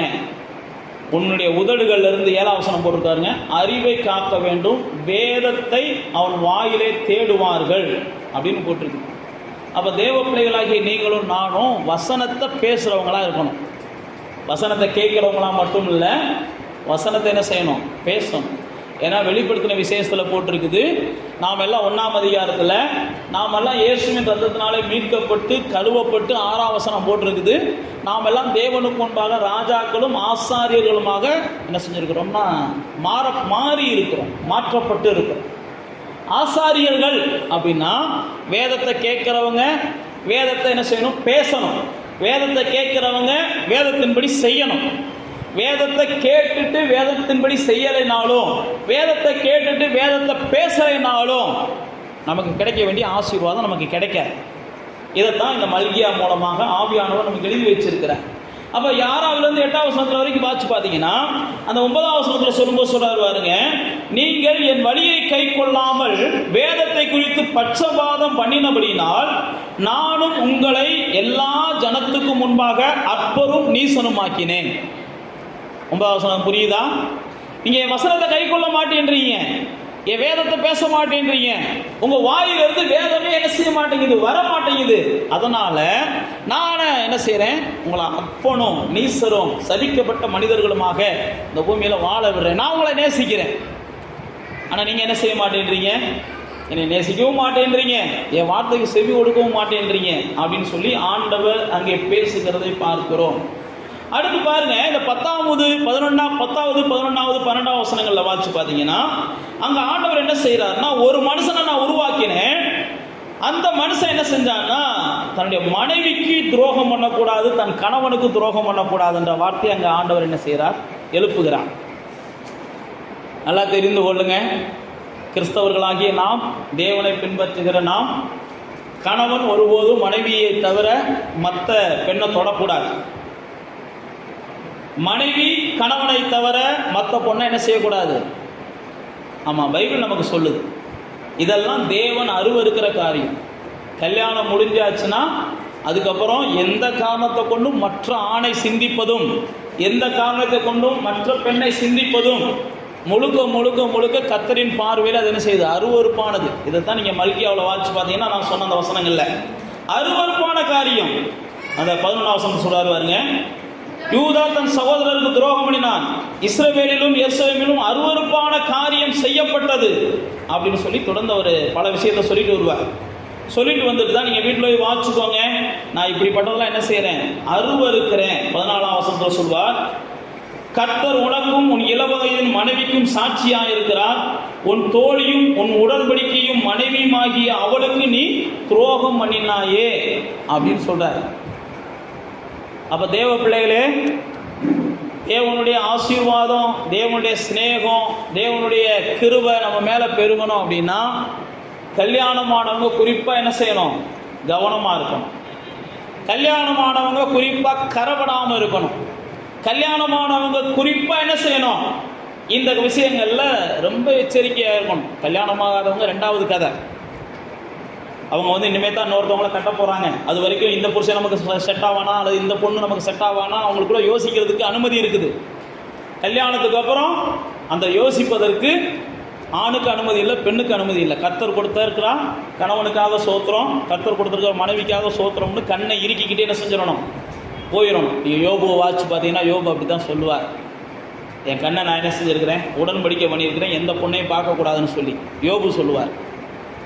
ஏன் நான் உங்களுக்கு சொல்லுகிறேன்னா வேதம் நமக்கு சொல்லுகிற விஷயம் இது. அடுத்து பாருங்க, இன்னொரு விஷயத்தையும் அங்கே வேதம் போட்டிருக்கு 11ஆம் வசனத்தில், அந்நிய தேவதைகளின் குமாரர்களை விவாகம் பண்ணக்கூடாது. ஞானஸ்நானம் எடுத்தவங்க, ஞானஸ்நானம் எடுத்த பிள்ளைகளை ஒருபோதும் என்ன செய்யாதீங்க? விக்கிரகத்தை வழிபடுறவங்களுக்கு கட்டி கொடுக்கக்கூடாது. ஞானஸ்தானம் எடுக்காத பிள்ளைகளாக இருந்தாலும் தேவனை பின்பற்ற விரும்புகிற பிள்ளைகளை நாம் இயேசுவை வழிபடாத மக்களோடு கூட இணைத்து விடக்கூடாது. அப்படி இணைத்து விட்டால் ஆரம்பம் உங்களுக்கு சாதகமாக இருக்கலாம், போக போக நீங்கள் அதுக்காக என்ன செய்வீங்க, வருத்தப்படுவீங்க. அப்போ தேவ பிள்ளைகளாகிய நானும் நீங்களும் இங்கே வேதம் சொல்லுது, அந்நிய தேவதைகளை வழிபடுகிற ஜனங்களோடு விவாகம் பண்ணக்கூடாது. நீங்கள் கொரிந்தியரில் வாசிச்சு பார்த்தீங்கன்னா அழகா 1 கொரிந்தியர் 7ஆம் அதிகாரத்தில் வாசிச்சு பார்த்தீங்கன்னா அசுத்தமானதும் பரிசுத்தமானதும் ஒன்று சேருது. அசுத்தமானதும் பரிசுத்தமானதும் ஒன்று சேரக்கூடாது. ஆவி இங்கே போட்டு 1 கொரிந்தியர்லேயே அடுத்து அவர் சொல்லும்போது சொல்லுவார், பேலியாளின் மக்களுக்கும் தேவனுடைய பிள்ளைகளுக்கும் என்ன செய்யக்கூடாது, இசைவு இருக்கக்கூடாது. அப்போ தேவ பிள்ளைகளே நல்லா தெரிந்து கொள்ளுங்க, நாமெல்லாம் தேவனை வழிபடுகிற மக்கள். தேவனை வழிபடுகிற மக்களுக்கு தான் தன்னுடைய பிள்ளைகளை கட்டி கொடுக்கணும்னு கர்த்தர் என்ன செஞ்சிருக்கிறார், எழுதி வச்சிருக்கிறார். அதனால் கடந்த நாட்களில் சில நேரத்தில் சில தவறுகள் நடந்திருக்கலாம். அதெல்லாம் நீங்கள் தேவனுடைய சமூகத்தில் மனம் பொருந்துங்க, நிச்சயமாக மகிழ்ச்சியான வாழ்வு உண்டாகிறத நீங்கள் பார்ப்பீங்க. அடுத்து இப்போ 3ஆம் அதிகாரத்துக்கு வாங்க. இப்போ 2ஆம் அதிகாரத்தை நம்ம பார்த்துட்டோம். அந்த 2ஆம் அதிகாரத்தில் முடியல தான் ஆண்டவர் சொல்லும்போது சொல்கிறாரு, நீங்கள் உங்கள் வார்த்தைகளினாலே என்னை வருத்தப்படுத்துறீங்க. 2ஆம் அதிகாரம் 17ஆம் வசனத்தில் பார்க்கிறோம் பாருங்க, உங்கள் வார்த்தைகளினாலே கர்த்தரை வருத்தப்படுத்துறீங்க. ஆனாலும் எதனால வருத்தப்படுத்துகிறோம் என்கிறீர்கள், பொல்லாப்பை செய்கிறவன் எவனும் கர்த்தரின் பார்வைக்கு நல்லவன் என்றும் அப்படிப்பட்டவர்கள் பேரிலே அவர் பிரியமாய் இருக்கிறார் என்றும் நியாயம் தீர்க்கிற தேவன் என்கே என்றும் நீங்கள் சொல்லுகிறதினாலேயே. இந்த இடத்துல புரியுதா உங்களுக்கு? ஆண்டவர் எப்போ வருத்தப்படுறாருன்னா, தேவ பிள்ளை உலகத்தை என்ன வேணாலும் பேசிட்டு போயிடலாம், தேவ பிள்ளை பாவி நல்லா தானே இருக்கான், சர்ச்சுக்கு வர நான் என்ன செய்கிறேன், கஷ்டப்படுறேன், அக்கிரமக்காரன் நல்லா தான் இருக்கிறான், ஆசீர்வாதமாக இருக்கிறான், ஆண்டவரை ஆராதிக்கிற நான் அழுது கொண்டு இருக்கிறேன், எங்கப்பா ஆண்டவர் நியாய தீர்ப்பு செய்கிறாரு, எங்க ஆண்டவர் பார்க்கிறாரு, அவனுக்கு அப்போ ஒன்றுமே செய்யலையே அப்படின்னு சொல்லி ஒரு மனுஷன் பேசுறத நினைச்சு ஆண்டவர் வருத்தப்படுறாராம். நான் மறுபடியும் சொல்லுகிறேன், ஆண்டவரை அறிந்த மக்கள் அப்படி பேசக்கூடாது. ஆண்டவரை அறியாத மக்கள் என்ன வேணாலும் பேசலாம். ஆண்டவரை அறிந்தவர்கள் என்ன செய்யணும், துன்மார்க்கன் இன்னைக்கு வாழ்ந்திருக்கானா அவன் பிள்ளை போல வாழுகிறான், சீக்கிரத்தில் அவன் என்ன செஞ்சிடுவான், வம்சம் இல்லாமல் போயிடுவான். இன்னைக்கு ஒருவேளை நான் வாழ்வதற்கு கடினமாக இருக்கலாம், நான் பனையை போல ஒரு நாள் என்ன செய்வேன், செழித்திருப்பேன். என்றைக்குமே நான் வாடாத ஒரு வாழ்க்கைக்கு நேராக சீக்கிரத்தில் நான் புல்லு பைபிள் அப்படி தான் போட்டுருக்கு. நீங்கள் 37ஆம் சங்கீதத்தில் வாசிச்சு பார்த்தீங்கன்னா புல்லு சீக்கிரமாக தளிர்க்கும். துன்மார்க்கன் அதே போல தான் சீக்கிரமாக அவன் தளிர்ப்பான், புல்லு சீக்கிரமாக வளரும். அதே போல தான் துன்மார்க்கன் சீக்கிரமாக வளருவான். எல்லாம் சங்கீதக்காரன் சொல்லுகிறான். அப்போ தேவ பிள்ளைகள் நானும் நீங்களும் துன்மார்க்கனை தேவன் தண்டிக்கல, துன்மார்க்கனை தேவன் நியாயம் தீர்க்கல, துன்மார்க்கன் நல்லா இருக்கிறான், தேவன் துன்மார்க்கனுக்கு துணை செய்கிறான் அப்படின்னு பேசுறது கர்த்தர் என்ன செய்தான், காயப்படுத்துதான். அதனால தேவ பிள்ளைகள் நானும் நீங்களும் அவரை நேசிக்கிறதா இருந்தால் அவரை என்ன செய்யக்கூடாது, காயப்படுத்தக்கூடாது. நானும் நீங்களும் அவரை நேசிக்கிறதா இருந்தால் அவரை வருத்தப்படுத்தக்கூடாது. இதை தான் அந்த 2ஆம் அதிகாரத்தை முடிக்கும் போது ஆவியானவர் முடிக்கிறார். நீங்கள் 3ஆம் அதிகாரத்துக்கு வாங்க. 3ஆம் அதிகாரத்தில் ஆண்டவருடைய வருகையை குறித்து போட்டிருக்குது. முதல் வசனத்திலேயே இந்த மாதிரி அவர் வருகையை குறித்து, அந்த வருகைக்கு ஆயத்தமாவதை குறித்து போட்டிருக்குது. 3ஆம் வசனத்தில் போட்டிருக்குது, அவர் உங்களை என்ன செய்வார், புடமிடுவார் அப்படின்ற இடத்துல வச்சு அங்கே பேசுகிறார். 3ஆம் வசனத்தில். 5ஆம் வசனத்தில் பார்த்தீங்கன்னா அங்கே தீர்ப்பை குறித்து ஆவியானவர் எழுதி வைத்துட்டார். நான் நியாய தீர்ப்பும் செய்யும்படி உங்களிடத்தில் என்ன செய்கிறேன், வந்தேன். சூனியக்காரருக்கும் விபச்சாரக்காரருக்கும் பொய்யான இடுகிறவர்களுக்கும் எனக்கு பயப்படாதவர்களுமாகிய பயப்படாமல் விதவைகளுக்கும் திக்கற்ற பிள்ளைகளுக்கும் ஆகிய அந்த கூலிய அபகரித்து கொள்ளுகிறவர்களுக்கும் பரதேசிக்கு அநியாயம் செய்கிறவர்களுக்கு விரோதமாக தீவிர சாட்சியாயிருப்பேன் அப்படின்னு சொல்றார். இங்க பாருங்க, யாரெல்லாம் கர்த்தருடைய தீர்ப்புக்கு ஆளாவாங்க அப்படின்னா, யார் தண்டனைக்கு ஆளாவாங்க அப்படின்னா, வேதம் சொல்லுது முதல்ல என்ன செய்யறாரு, சூனியக்காரர். சூனியக்காரர்னா வேதம் நமக்கு சொல்லுகிறது 4 நட்சத்திரம் பார்க்குறவங்க. தேவ பிள்ளைகள், நீங்கள் 4 நட்சத்திரம் பார்த்தீங்க, ஜாதகம் பார்த்தீங்க, பொருத்தம் பார்த்தீங்க, இது வெள்ளிக்கிழமை செய்யணும், செவ்வாய்க்கிழமை செய்யணும், 6 மணிக்கு முன்னாடி செய்யணும், 8 மணிக்கு முன்னாடி செய்யணும்னு சொல்லி நீங்கள் பார்க்குற எந்த ஒரு காரியமும் வேதம் நமக்கு சொல்லுது தேவனுடைய தண்டனையை கொண்டு வரும். தேவ பிள்ளைகள் அதை செய்யக்கூடாது. தேவனுடைய ஆசீர்வாதத்தை எதிர்பார்க்குறவங்க நீங்கள் அப்படி செய்யக்கூடாது. இதைத்தான் முதல் எடுத்தோடனே ஒரு சூனியக்காரன்றார். 2வது விபச்சாரக்காரர்கள். விபச்சாரக்காரர்களை பற்றி உங்களுக்கு நிறையா சொல்ல வேண்டிய அவசியம் இல்லை, ஏற்கனவே நம்ம பேசிட்டோம். அடுத்து பாருங்கள், பொய்யான இடுகிறவர்கள். எதுக்கு எடுத்தாலும் பொய்யை சொல்லி தப்பிக்கலாம்னு நினைக்கிறவங்க. பொய் சொல்கிறத தவிர்க்கணும், தப்பிக்கிறதுக்காக பொய் சொல்லவே கூடாது. அடுத்து போட்டிருக்காருங்க, எனக்கு பயப்படாமல் விதவைகளுக்கும் திக்கற்ற பிள்ளைகளுக்கும். அப்படின்னா என்னன்னா, நம்மகிட்ட வீட்டுக்கு வேலைக்கு வர்றவங்ககிட்ட ஆண்டவர் உங்களுக்கு வேலைக்காரங்களை நிறையா கொடுக்கணும்னா ஆண்டவர் உங்கள் வீட்டுக்கு வர்ற வேலைக்காரங்களை நீங்கள் மதிக்கணும். அப்படின்னா என்ன அர்த்தம் அப்படின்னா, உங்கள் வீட்டுக்கு வேலைக்கு யாராவது ஒருத்தவங்க வர்றாங்க, அவங்களுக்கு நீங்கள் என்ன செய்யணும், சந்தோஷமாக கொடுத்து அனுப்பணும். அவங்கள அளவிக்கிறதோ அவங்கள புலம்ப வைக்கிறதோ பைபிள் பிரகாரம் கர்த்தர் உங்கள்கிட்ட என்ன செய்வார், பழி வாங்குவார்னு பைபிளில் போட்டிருக்குது. காலையிலேருந்து வேலை பார்த்தேன், போகும்போது 50 ரூபாயை கொடுத்து விடுது அப்படின்னு யாராவது புலம்பிட்டு போனால் கர்த்தர் அதுக்கான பலனை உங்களுக்கு என்ன செய்வார், தருவார். இதெல்லாம் பைபிளில் போட்டிருக்கு. நீங்கள் போகும்போது வேலைக்காரங்களை சந்தோஷமாக வச்சுக்கிட்டீங்கன்னா உங்களுக்கு வேலைக்காரங்க பெருகுவதற்கு ஆண்டவர் ஆசீர்வதிப்பார். உங்களுக்கு கொடுக்குற வேலைக்காரங்களை நீங்கள் என்ன செய்யணும், உங்கள் வீட்டுக்கு வர்றவங்களா இருக்கட்டும், உங்கள் தோட்டத்துக்கு வர்றவங்களா இருக்கட்டும், வேலைக்காரங்களை முடிஞ்ச அளவுக்கு என்ன செய்ய, பைபிளில் போட்டுருக்கு, அவங்களுடைய கூலியை அபகரிக்காதீங்க. அடுத்து போட்டிருக்காரு பாருங்க, அநியாயம் செய்கிறவர் பரதேசிகளுக்கு விரோதமாக. அப்படின்னா என்னென்னா, கொஞ்சம் பலவீனர்களாக இருக்கிறவங்கள ஓயாமல் போய் சீட்டிக்கிட்டே இருக்காதீங்க. அடித்தா தாங்குவாங்கன்றதுக்காக ஓயாமல் போய் அவங்களே நோண்டிக்கிட்டு இருக்காதீங்க. நான் மறுபடியும் சொல்கிறேன், கர்த்தர் உங்களை அடிப்பார். அவங்க அடித்தா தாங்குவாங்க, அவர் அடித்தாலும் நீங்கள் என்ன செய்ய மாட்டீங்க, தாங்க மாட்டீங்க. சில நேரத்தில் நம்முடைய வீரத்தெல்லாம் யார்கிட்ட தான் காமிப்போம், அப்படியே கொஞ்சம் ஆள்கிட்ட தான் காமிப்போம். அப்படியே கொஞ்சம் ஆட்கள் எவ்வளோ அடித்தாலும் அடி வாங்குற ஆட்கிட்ட தான் நம்முடைய வீரத்தெல்லாம் காமிப்போம். நான் மறுபடியும் சொல்லுகிறேன், தேவன் இந்த காரியத்தில் அவர் தண்டனை கொடுக்கிறார். இதைத்தான் அங்கே போட்டிருக்கிறார். அவர் தீர்ப்பு செய்கிறார், தண்டனை கொடுக்கிறார்னு போட்டிருக்கிறார். அடுத்து பாருங்க, 7ஆம் வசனத்திலிருந்து ஆண்டவர் என்ன செய்யறாருன்னா பல விஷயங்களை அடுத்து பேச ஆரம்பிக்கிறார். மனுஷன் என்னை வஞ்சிக்கிறான் அப்படின்றார். மனுஷன் என்ன வஞ்சிக்கிறான் பாருங்க. 8ஆம் வசனம் சொல்ற போது தேவனை மனுஷன் என்ன செய்யலாமா, வஞ்சிக்கலாமா? அப்ப ஜனங்கள் என்ன செய்யறாங்க, நாங்க என்ன வஞ்சிக்கிறோம்னு கேட்கிறாங்க. உடனே ஆண்டவர் என்ன சொல்றாரு, எனக்கு கொடுக்க வேண்டிய காணிக்கையும் தசம பாகத்தையும் நீங்க கொடுக்க மாட்டேன்றீங்க அப்படின்ற. பாருங்க, தேவ பிள்ளைகள், தேவனை ஆராதிக்கிற ஜனங்கள் காணிக்கை கொடுக்காததும் தசம பாகம் கொடுக்காததும் அது தேவனை ஏமாத்துற செயல்னு தேவன் சொல்றார். பாஸ்டர் சொல்லலை. பாஸ்டர் சொல்றாருன்னு நீங்க என்ன செய்யக்கூடாது, பார்க்கக்கூடாது. தேவன் சொல்றாரு, இந்த ஜனங்களை என்னை வஞ்சிக்கிறாங்க, என்னை ஏமாத்துறாங்க. பாருங்க, நான் உங்களை நேசிக்கிறேன். நான் தான் சொன்னேன், தாவீது சொன்னா எல்லாத்தையும் நீங்க தான் கொடுக்குறீங்க. இன்னைக்கு உங்க கையில் வர எல்லா பொருளாதாரத்தையும் ஆண்டவர் தான் கொடுக்குறார். முதல்ல உங்களுக்கு அது புரியணும். எந்த ஒரு பொருளாதாரமும் உங்கள் தகப்பனால் வந்ததில்லை, எந்த ஒரு பொருளாதாரமும் உங்கள் தாயால் வந்ததில்லை, எந்த ஒரு பொருளாதாரத்துக்கு யாரும் காரணம் கிடையாது, தேவன் தான் காரணம். அப்ப தேவன் கொடுக்கிற பொருளாதாரத்தில், தேவன் கொடுக்கிற ஆசீர்வாதத்தில் நீங்க பழைய ஏற்பாட்டில் வாசிச்சு பார்த்தீங்கன்னா தேவன் இஸ்ரவேலர்களுக்கு இதை ஒரு சட்டமாகவே கொடுத்துருப்பார். பழைய ஏற்பாடு முழுக்க இதை சட்டமாக போட்டிருப்பார். உன் வீட்டில் 10 கோழி குஞ்சு பொறிச்சுன்னா ஒத்த கோழி குஞ்சு கர்த்தருக்காக என்ன செஞ்சிடணும், நேர்ந்து விட்டுறணும். இதெல்லாம் பழைய ஏற்பாட்டில் இருக்கும். நான் ஏன் உங்களுக்கு சொல்லுகிறேன் அப்படின்னா, தேவனுடைய பிள்ளைகள் நீங்க தேவனை நேசிக்கிறதா இருந்துச்சுன்னா, தேவனுடைய ஆசீர்வாதத்தை நீங்க சுதந்திரிக்கணும் அப்படின்னா, உங்களுக்கு தேவன் கொடுக்கிற எல்லாவற்றிலும் நீங்க தேவனுக்காக ஒரு பங்கை கொடுக்கணும். அதான் தேவனை நீங்க நேசிக்கிறதுக்கு அடையாளம். அதனால தான் ஆண்டவர் என்ன சொன்னா, 10ல் ஒரு பங்கை நீங்க தேவனுக்காக எடுத்து வச்சிருங்கன்னாரு. எல்லாத்துலேயுமே தேவனை நீங்க நேசிக்கிறீங்களா? நான் தான் சொன்ன பாருங்க, தேவன் உங்களை நேசிக்கிறதுனால உங்களுக்கு சிங்காசனம் கொடுக்குறார். தேவனை நீங்க நேசிச்சீங்கன்னா உங்களுடைய சிங்காசனம் உங்களுடைய சந்ததிகளுக்கும் கடந்து போகும்படி கர்த்தர் என்ன செய்கிறார், உதவி செய்கிறார்.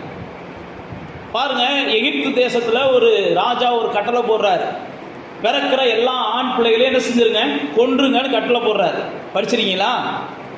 யாத்திராம 1ஆம் அதிகாரத்தில் வரும். பிறக்கிற ஆண் குழந்தையெல்லாம் கொல்லுங்கன்றாங்க. பிறக்கிற ஆண் குழந்தையெல்லாம் கொல்லுங்கன்னு சொல்லும்போது அந்த ஊர்ல இருந்த ராஜாவுடைய வார்த்தைக்கு எல்லாரும் கீழ்ப்படுகிறாங்க. அது ராஜாவுடைய வார்த்தை. ஆனா ராஜாவின் அரண்மனையில வாழுகிற மருத்துவச்சிகள், பைபிள்ல போட்டுருக்கு, அவங்க தேவனுக்கு பயப்படுறவங்க. அந்த மருத்துவச்சிகள் ராஜாவுடைய வார்த்தையை காட்டிலும் தேவனுடைய வார்த்தை தான்ப்பா பெருசுன்னு நம்புறாங்க. நல்லா தெரிந்து கொள்ளுங்க, ராஜாவிட்ட சம்பளம் வாங்குறாங்க. ராஜாவின் பேச்சுக்கு அவங்க கீழ்ப்படியலைன்னா அவங்களுக்கு பல தண்டனைகள் வரும். ராஜாவின் பேச்சுக்கு அவங்க கீழ்ப்படியலை அப்படின்னா அவங்க பல வகையில் வேலை பாதிக்கப்படும். யதார்த்தமாக யோசிச்சு பார்த்தீங்கன்னா. ஆனால் அவங்க எங்களுக்கு ராஜாவின் பேச்சு முக்கியம் இல்லைப்பா, கர்த்தர் ஒருத்தர் பார்க்குறாரு, இந்த மாதிரி கொலைகளை நம்ம செய்யக்கூடாது அப்படின்னு சொல்லி ஒரு முடிவு எடுக்கிறாங்க. பிள்ளைகளை காப்பாற்ற ஆரம்பிக்கிறாங்க. வேதத்தில் போட்டிருக்குது, அந்த பிள்ளைகளை காப்பாற்றுற இந்த சூழ்நிலை ராஜாவுக்கு கூட தெரிய வருது. ராஜா விசாரிக்கிறாரு, என்னாச்சு? ஆண் பிள்ளைகள்லாம் கொல்ல சொன்னா ஆண் பிள்ளைகள்லாம் தேசத்தில் நடமாடிக்கிட்டு இருக்குது. அப்பதான் அந்த மருத்துவச்சிகள் சொல்றாங்க, அந்த பெண்கள் பிரசவிக்கிற பெண்கள் பலமுள்ளவங்களா இருக்கிறாங்க. நாங்கள் போறதுக்கு முன்னாடியே என்ன செஞ்சிடறாங்க, பிள்ளையை பெற்றெடுத்து ஒழிச்சு வச்சிடுறாங்கன்றாங்க. பைபிளில் போட்டுக்கு மோசையை அவங்க தாயார் என்ன செஞ்சாங்களாம், 3 மாதம் ஒழிச்சு வச்சுருந்தாங்களாம். அந்த இடத்துல தான் மோசை பிறந்தார். இந்த மருத்துவச்சிகளுடைய இந்த செயலை பார்த்து கர்த்தர் என்ன செஞ்சாராம், அவங்களுடைய குடும்பங்களை தலைக்கும்படி செய்தார்னு ஆவியானவர் அங்கே எழுதி வச்சிருக்கிறார். அப்போ தேவ பிள்ளைகளே, நீங்களும் நானும் சூழ்நிலைகளை பார்த்து நம்ம சாக்கு போக்குகளை சொல்லிட்டு கர்த்தருக்கு கொடுக்க வேண்டியதை, கர்த்தருக்கு செய்ய வேண்டியதை செய்யாமல் போயிட்டோம்னா நாம் தலைப்பது என்ன செஞ்சிடும், தடைபடும். நாம் தலைப்பது, வளர்வது தடைபடும். அதனால தான் இங்கே ஆண்டவர் சொல்றாரு, நீங்கள் என்னை வஞ்சிக்காதீங்க, நீங்கள் கொடுக்க வேண்டியதை கொடுங்க. 9ஆம் வசனம் சொல்றாரு, நீங்கள் வஞ்சிச்சிட்டீங்கன்னு சொல்லிட்டு நீங்கள் சபிக்கப்பட்டவர்கள் எங்க இதை போட்டுருக்காரு, ஜனத்தாகி நீங்கள் எல்லாரும் என்ன செஞ்சீங்க, வஞ்சிச்சிங்க அப்படின்னு போடுறாரு. போட்டு தான் சொல்றாரு, நீங்கள் தசம பாகத்தை கொண்டு வாங்க, அதுக்கப்புறம் நான் உங்களை ஆசீர்வதிக்கிறேன்னா இல்லையான்னு மட்டும் என்ன செய்யுங்க, சோதிச்சு பாருங்க. நீங்கள் கொடுத்து பார்த்துட்டு சோதிங்க. நான் கொடுத்தா எனக்கு இந்த கடன் அடைக்க முடியாது, அல்லது கொடுத்தா எனக்கு இந்த அரிசி வாங்க முடியாது, நான் கொடுத்தா இதை செய்ய முடியாதுன்னு உங்களுக்கு இப்போ தோணலாம். ஆனால் ஆண்டவர் சொல்றாரு, நீங்கள் கொடுத்து பாருங்க, அதுக்கப்புறம் சோதிச்சு பாருங்க. நீங்கள் அந்த கடனை அடைச்சு மீதம் எடுப்பீங்க. அந்த அரிசியை வாங்கி மீதம் போன மாதம் கர்த்தருக்கு கொடுக்காததுனால பற்றாக்குறை, இந்த மாதம் நீங்கள் கர்த்தருக்கு கொடுத்தீங்கன்னா உங்களுக்கு மீதம் கிடைக்கும்னு சொல்லி ஆண்டவர் தன்னுடைய ஜனத்தோடு கூட அங்கே பேசுகிறார். பேசிட்டு தான் அவர் சொல்றாரு 11ஆம் வசனத்துல, பூமியின் கனியை பட்சித்து போடுகிறவங்களை, அப்படின்னா உங்களுக்கு வருகிற வீணான செலவுகளை நான் தடுப்பேன்றாரு. அடுத்து நிலத்தின் கனிகளை நான் அளிப்பதில்லை, அப்படின்னா உங்களுக்கு வர வேண்டிய நியாயமான வரவுகளை நான் வர வைப்பேன். அடுத்து திராட்சை செடி பலம் இல்லாமல் போவதுனா நீங்கள் செய்கிற எல்லாம் வாய்க்க வைப்பேன். நான் மறுபடியும் சொல்லுகிறேன், நீங்கள் கர்த்தருக்கு கொடுக்க வேண்டியதை கொடுத்தீங்கன்னா தான் வீணான செலவுகள் வராது. கர்த்தருக்கு கொடுக்க வேண்டியதை கொடுத்தா தான் உங்களுக்கு வர வேண்டிய வரவுகள் வரும். கர்த்தருக்கு கொடுக்க வேண்டியவைகளை கொடுத்தா தான் நீங்கள் கையிடுகிற எல்லாவற்றிலும் ஆசீர்வாதம் வரும். அதைத்தான் அங்கே அவர் சொல்லுகிறார். அப்பொழுது எல்லா ஜாதிகளும் உங்களை பார்த்து என்ன செய்வாங்க, பாக்கியவான்கள் என்பாங்க, நீ விரும்பப்படத்தக்க மனுஷனா மாறிடுவீங்க அப்படின்னு சொல்லி ஆண்டவர் அங்கே சொல்லுகிறதை பார்க்கிறோம். நான் மறுபடியும் சொல்லுகிறேன், இந்த வார்த்தையை பேசிட்டு தான் அடுத்த வார்த்தையிலே சொல்றாரு, நீங்கள் எனக்கு விரோதமாக பேசின பேச்சுக்கள் கடினமாக இருக்கிறது. யார்கிட்ட சொல்றாரு, ஜனங்கள்கிட்ட சொல்றாரு. நான் உங்கள்கிட்ட எவ்வளவோ மென்மையாக பேசுகிறேன், ஆனால் நீங்கள் என்ன செய்கிறீங்க, ரொம்ப கடினமாக பேசுகிறீங்க. பாருங்க, இப்போ முதலமைச்சர் கடுமையாக பேசுவார், ஜனங்கள் மென்மையாக பேசுவாங்க. ஒரு போலீஸு கடுமையாக பேசுவார், ஜனங்கள் என்ன செய்வாங்க, போலீஸ்கிட்ட போய் யாராவது கடுமையாக பேசுவாங்களா, மென்மையாக பேசுவாங்க. இது எதார்த்தம். ஆனால் இங்கே ஆண்டவர் சொல்கிறாரு, நான் உங்கள்கிட்ட மென்மையாக அன்பாக பொறுமையாக பேசுகிறேன், நீங்கள் என்ன செய்கிறீங்க, என்னை பார்த்து கடிக்கிறீங்களே அப்படின்னு கேட்குறாரு. ஆண்டவர் உங்களுடைய பேச்சு எனக்கு கடினமாக இருக்குதுன்றார். உங்கள் வாசிச்சு பாருங்க, அந்த உங்கள் பேச்சு கடினமாக இருக்குன்றார். உடனே அவங்க என்ன சொல்கிறாங்க, உமக்கு விரோதமாக நாங்கள் என்னத்தை பேசணும் அப்படின்றாங்க.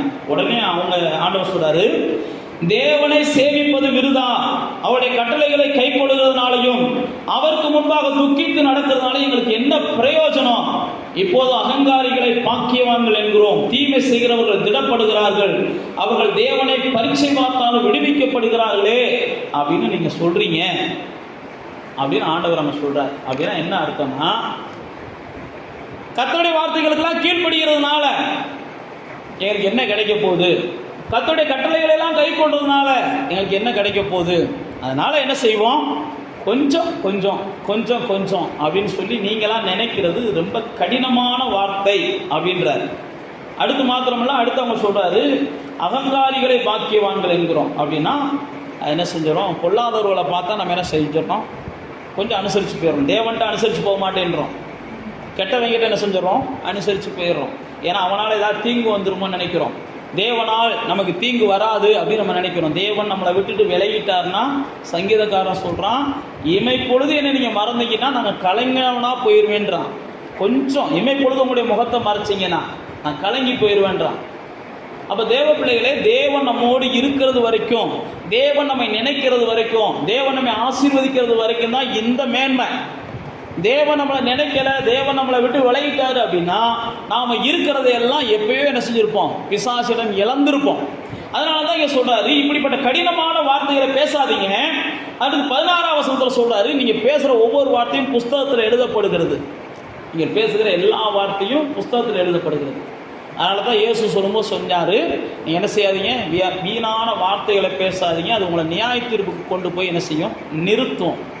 பிரசங்கி எடுத்து பார்த்தீங்கன்னா உங்களுடைய வீணான வார்த்தைகளினாலே உங்களுக்கு வர வேண்டிய வரவுகள் எல்லாம் என்ன செய்யும், தடைபடும். அப்படின்னு பிரசங்கி பேசுவான். அப்போ தேவ பிள்ளைகள் நான் உங்களுக்கு சொல்லுகிறேன், வார்த்தைகளை கொஞ்சம் சுருக்கி பேசி பழகிட்டீங்கனாலே நீங்கள் வாழ்க்கையில் என்ன செய்வீங்க, ஜெயிச்சுக்கிடுவீங்க. வாழ்க்கையில் வார்த்தையை எப்பயுமே வளவளன்னு பேசியே பழகாதீங்க. யார்கிட்டையுமே, என்கிட்டயா இருந்தாலும் சரி, மற்றவங்ககிட்டயா இருந்தாலும் சரி, யார்கிட்டையுமே வளவளன்லாம் பேசி பழகாதீங்க. தேவைக்கு 4 வார்த்தை பேசுங்க, தேவைக்கு 8 வார்த்தை பேசுங்க, தேவையான வார்த்தையை பேசுங்க. தேவையில்லாத வார்த்தையை நீங்கள் பேசினீங்கனாலே, நான் மறுபடியும் சொல்லுகிறேன், உங்கள் மேலே இருக்கிற மரியாதை கெட்டு போகும், உங்களுக்கு வர வேண்டிய ஆசீர்வாதம் தடைபடும், உங்களுக்கு கிடைக்க வேண்டிய கனம் நீங்களாம் அழிச்சு போட்டுருவீங்க. அதனால தான் பைபிளில் போட்டு பேசுகிறதுக்கு கொஞ்சம் என்ன செய்ய, ஆமாம், கொஞ்சம் நிதானமாக இருங்க. அப்படி தான் பைபிளில் போட்டிருக்கு. நீங்கள் பார்த்தீங்கன்னா பல இடங்களில் நீதிமொழிகளை நீங்கள் வாட்டு பார்த்தீங்கன்னா வாயின் பேச்சு வறுமையை கொண்டு வரும்னு பைபிளில் போட்டிருக்கு. நீதிமொழிகளை வாட்சி பார்த்தீங்கன்னா ஒரு மெதுவான உத்தரம். அப்போ தேவ பிள்ளைகள் என்ன செய்யணும்னா தேவைக்கு பேசணும், தேவையில்லாமல் பேசக்கூடாது. ரொம்ப தேவ பிள்ளைகள் என்ன செய்யக்கூடாது, சலச்சலன்னு பேசுகிறதெல்லாம் கொஞ்சம் குறைச்சிட்டு நிதானமாக நிறுத்தி ரொம்ப தேவையான வார்த்தைகளை பேசுனீங்கனாலே நீங்கள் மனுஷனையும் வருத்தப்பட மாட்டீங்க, தேவனையும் என்ன செய்ய மாட்டீங்க, வருத்தப்படுத்த மாட்டீங்க, தேவனையும் வருத்தப்படுத்த மாட்டீங்க. இங்கே பாருங்கள், நீங்கள் பேசுகிற எல்லா வார்த்தையும் ஆண்டவர் எழுதி வைக்கிறார். அப்படி தான் அங்கே போட்டிருக்குது. அது மட்டும் இல்லை, எழுதி வச்சுட்டு அடுத்து போட்டிருக்கிற கடைசி நாட்களில் எல்லாத்துக்கும் நான் என்ன செய்யணும், ஒரு வித்தியாசத்தை கொடுப்பேன். 18ஆம் வசனத்தில் போட்டிருப்பாருங்க, நீதிமானுக்கும் துன்மார்க்கனுக்கும், தேவனுக்கு ஊழியம் செய்கிறவனுக்கும் அவர் ஊழியம் செய்யாமல் இருக்கிறவனுக்கும் ஒரு வித்தியாசத்தை கொடுப்பேன் அப்படின்னு போட்டிருக்கிறார். அப்போ கடைசி நாள் வரும், உங்கள் நல்லவங்க யார் கெட்டவங்க யாருன்னு கட்ட என்ன செய்வாராம், வெளிச்சம் போட்டு காமிப்பாராம்.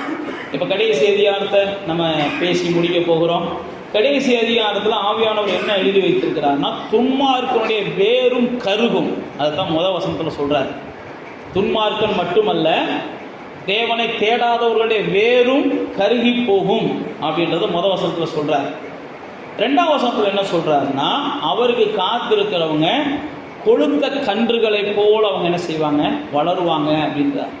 3ஆம் வசனத்தில் என்ன சொல்கிறாருன்னா, துன்மார்க்கரை அவங்க மிதிப்பாங்க, துன்மார்க்கர் அவர்கள் காலின் கீழாக வாழுவார்கள். அதுதான் 3ஆம் வசனத்தில் சொல்கிறார். 4ஆம் வசனம் 5ஆம் வசனங்கள் எல்லாம் அவருடைய வார்த்தையை குறித்த வெளிச்சம் அப்படின்னு சொல்லி போட்டிருக்குவாருங்க. கட்டளைகளையும் நியாயங்களையும் நினையுங்கள் 4ஆம் வசனத்தில் போட்டிருக்கிறார். கடைசியாக அவர் என்ன செஞ்சிருக்கிறார்னா, ஜனங்களை தேவனிடத்தை திருப்புங்கள். கடைசி வசனம் தான் சொல்கிறது, நான் பூமியை சங்காரத்தால் அடிக்காதபடிக்கு அவன் பிதாக்களுடைய இருதயத்தை பிள்ளைகளிடத்திற்கும் பிள்ளைகளுடைய இருதயத்தை அவர்கள் பிதாக்களிடத்திற்கும் திருப்புவான். இங்கே தேவனுடைய வார்த்தை யோவான் ஸ்நானகனை பற்றி சொல்லப்பட்ட வார்த்தை. ஆனால் ஆண்டவர் நமக்கு சொல்லுகிற வார்த்தை என்னன்னா, நீங்கள் என்ன செய்யணும், தேவனை நேசிக்கிற நீங்கள் ஜனங்களை தேவனிடத்திற்கும் தேவனை ஜனங்களிடத்திற்கும் நீங்கள் என்ன செய்யணும், திருப்புகிறவர்களாக இருக்கணும். கர்த்தர் உங்களை சிநேகிக்கிறார். கர்த்தர் உங்களுக்கு சிநேகிக்கிறதுனால தான் நான் உங்களுக்கு சொன்னேன், உங்களுக்கு பூரணமான காரியங்களை செய்கிறார். அவர் எல்லாவற்றையும் உங்களுக்கு கொடுக்க விரும்புகிறார். அதனால தான் பல ஆலோசனைகளை ஆவியானவர் இந்த புத்தகத்தில் எழுதி வச்சிருக்கிறார். பல ஆலோசனைகளை ஆவியானவர் எழுதி வைத்திருக்கிறார். இந்த ஆலோசனைகளெல்லாம் நம்ம கேட்கணும். அவருடைய ஆராதனை செய்கிற நாம் ஏற்கனவே சொன்னபடி ஏதோ சாக்கு போக்கு சொல்லிட்டு ஆராதனைக்கு தாமதிக்கக்கூடாது. அதே போல் ஆராதனைக்கு வருவதை ஒரு சடங்கு போல் நினைக்கக்கூடாது. ஆண்டவர் அதில் தான் முதல் அதிகாரத்திலே வருத்தப்பட்டார். நீ என்னமோ ஆலயத்துக்கு வர்றதுக்கும் ஆராதனை செய்கிறதும் ஏதோ இப்படின்னு செய்கிறீங்க, ஆகாது போகாது வீணானதை எனக்கு செய்கிறீங்க அப்படின்ற மாதிரிலாம் அங்கே சொல்லியிருப்பார். நான் ஏற்கனவே சொன்னபடி திருமண பந்தம் தேவனால் கவனிக்கப்படுகிறது. திருமண பந்தம் தேவன் கவனிக்கிறார். திருமண பந்தத்தில் இணைஞ்சிருக்கிறவங்க கண்டிப்பாக என்ன செய்யணும், தேவனுக்கு முன்பாக எல்லா வகையிலையும் உண்மையாக இருக்கணும். கடைசியாக நான் உங்களுக்கு சொன்னது தான், நீங்கள் என்ன செய்ய, ஜனங்களை தேவனிடத்தில் திருப்புவதற்கு முயற்சி பண்ணுங்கள். கர்த்தர் நிச்சயமாக என்ன செய்வார், உங்களை திரும்பி பார்ப்பார். அதனால் கண்களை மூடி தேவனை நோக்கி பார்த்து, கர்த்தர் உங்களை சிநேகிக்கிறார் அப்படின்றத நீங்கள் மறந்துடாதீங்க. அவர் சிநேகிக்கிறதுனால தான் உங்கள் வாழ்க்கையை உயர்த்துகிறார். அவர் உங்களை சிநேகிக்கிறதுனால தான் உங்களை ஆசீர்வதிக்கிறார். நீங்களும் அவரை சிநேகிக்கணும். அந்த மறுத்து வச்சு பாருங்கள். அந்நிய தேசத்தில் இருந்தாலும், ஆண்டவர் அறியாதவளாக இருந்தாலும், ஆண்டவருக்கு பிரியமானதை செய்ய விரும்பினா அவங்க குடும்பங்கள்லாம் தலைச்சிச்சுன்னு நம்ம பார்க்கணும். ஆண்டவரை சிநேகிங்க. ஆண்டவர் பேதுருவை பார்த்து கேட்குறார், இவர்கள் எல்லாரும் பார்க்கலாம், நீ என்னை நேசிக்கிறாயான்னு கேட்குறாரு. ஆமாம் ஆண்டவரே நேசிக்கிறேன்னு சொல்கிறான். அப்போ தான் ஆண்டவர் சொல்கிறார், என் ஆட்டுக்குட்டிகளை மேய் அப்படின்றார். உனக்கு நான் அதிகாரம் தர்றேன், அப்போ நீங்கள் ஆண்டவரை நேசிக்க ஆரம்பித்தா தான் உங்களுக்கு ஆசீர்வாதம் பெருகும். ஆண்டவர் உங்களை நேசிக்கிறார், நீங்கள் ஆண்டவரை நேசிக்க ஆரம்பிக்கணும். அப்போ தான் ஆண்டவர் உங்களுக்கு ஆசீர்வாதங்களை பெருக பண்ணுவார். ஆண்டவரை நேசிக்காமல் ஒரு மனுஷன் ஆசீர்வாதங்களை இந்த பூமியில் பெருக வைக்கவே முடியாது. ஆண்டவரை நேசிக்காமல் ஒரு மனுஷனுடைய சந்ததி அடுத்தடுத்து தலைக்காது. ஆண்டவரை நேசிக்கிற சந்ததிகள் தான் பைபிளில் போட்டிருக்கு 1000 தலைமுறை வரைக்கும் அவங்களுக்கு இரக்கம் செய்வேன் இருக்கிறார். 1000 தலைமுறை வரைக்கும். அதனால் நீங்களும் நானும் ஆண்டவர் நம்மளை நேசிக்கிறார். ஆண்டவரை வருத்தப்படுத்துகிற காரியங்களை செய்ய வேண்டாம். ஆண்டவரை வஞ்சிக்கிற காரியங்களையும் நம்ம செய்ய வேண்டாம். ஆண்டவர் அருவருக்கிற காரியங்களையும் நம்ம செய்ய வேண்டாம். இதைத்தான் இன்றைக்கி மல்கியாவில் நம்ம கற்றுக்கொள்கிறோம். ஆண்டவரை வருத்தப்படுத்துகிற வார்த்தைகள் நம்ம வாயிலிருந்து வந்துடக்கூடாது. ஆண்டவரை வஞ்சிக்கிற அளவுக்கு அவர் கொடுக்கிறவைகளை நம்ம உண்மையாக அவருக்கு கொடுக்கணும். அடுத்து நான் உங்களுக்கு சொன்ன மாதிரி ஆண்டவர் அருவருக்கிற காரியங்களை நம்ம நாடக்கூடாது. அப்போ தான் ஆண்டவரை நம்ம நேசிக்கிறோம் என்பதற்கு அதுதான் அர்த்தம்.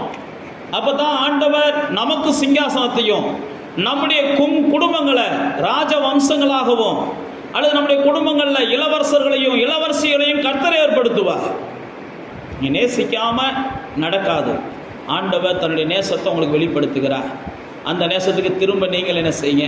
ஆண்டவருக்கு அன்பை காமிங்க. ஆண்டவருக்கு அன்பை காமிக்கணும். நான் தான் சொன்ன பாருங்க, ஏதோ வாயளவில் இல்லை செயலளவில் காமிங்க. ஆண்டவர் நிச்சயமாக உங்களை ஆசீர்வதிப்பார்.